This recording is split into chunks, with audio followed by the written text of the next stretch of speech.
Welcome to another Challenge of Resource Management lesson. This one's on how we transfer water to meet demand and how we keep our water clean to keep the quantity high.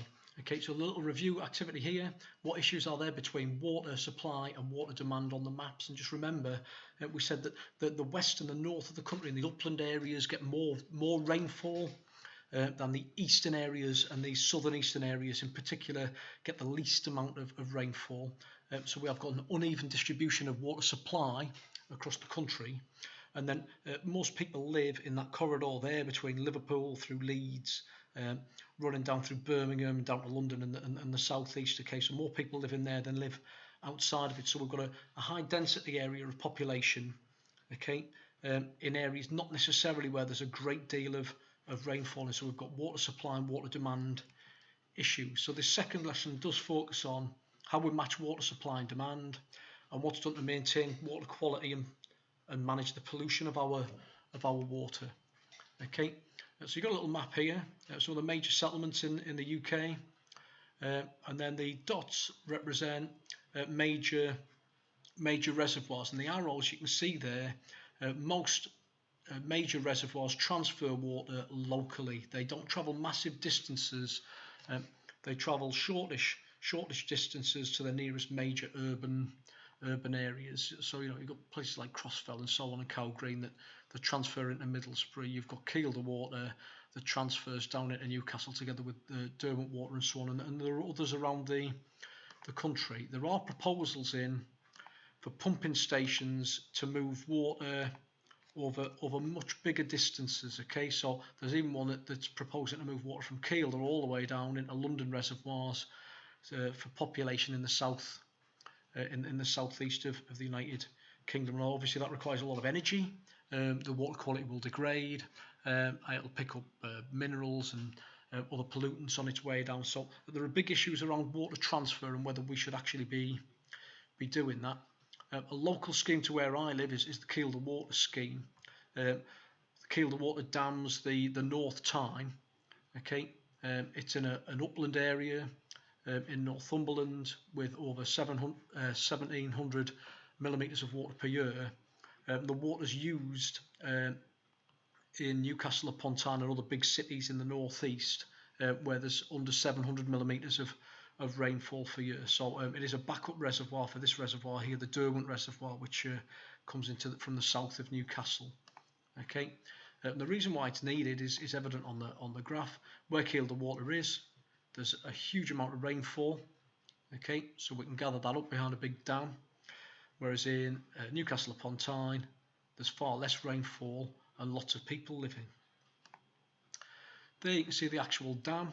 Okay, it's a concrete and earthen dam, and it's a large man-made dam in Northumberland in northeast England.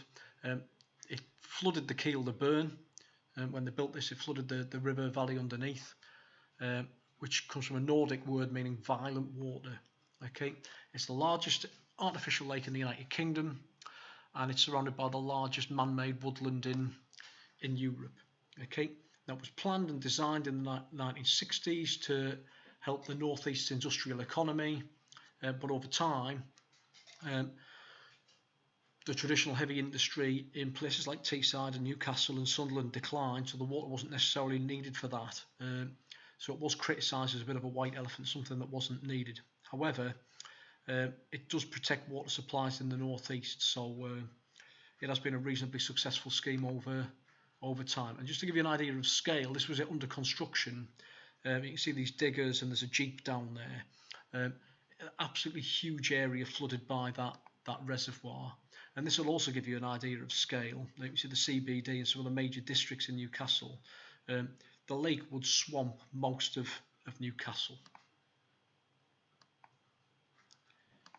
Okay, the last bit of the lesson concentrates on water supply. So you've got a video to watch, and then you can read this web page here and answer the questions on threats to water quality and poor water quality.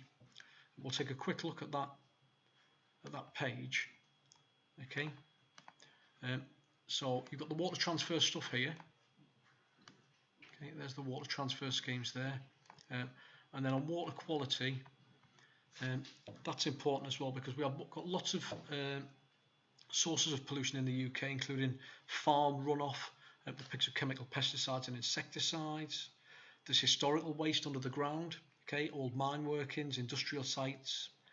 Our roads have lots of hazardous things on, oil, gritting, heavy metals from car engines, and then sewage waste can end up as well.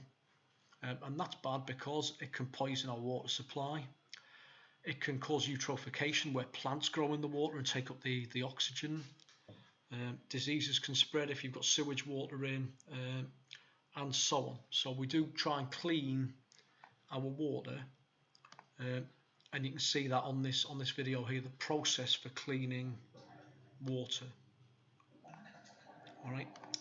Just to finish up, your last task on there is going to be to discuss whether or not you think water should be moved from the north of England to satisfy demand in the southeast. So just have a think about that and write a paragraph.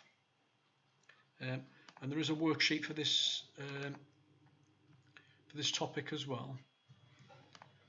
Okay, so again, you've got the questions.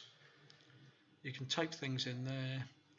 All nice easy text boxes for you to use. Okay, we'll just finish up as usual with a little dad joke. Okay, every time I take a drink from a bottle, it keeps pouring back. I think it's spring water.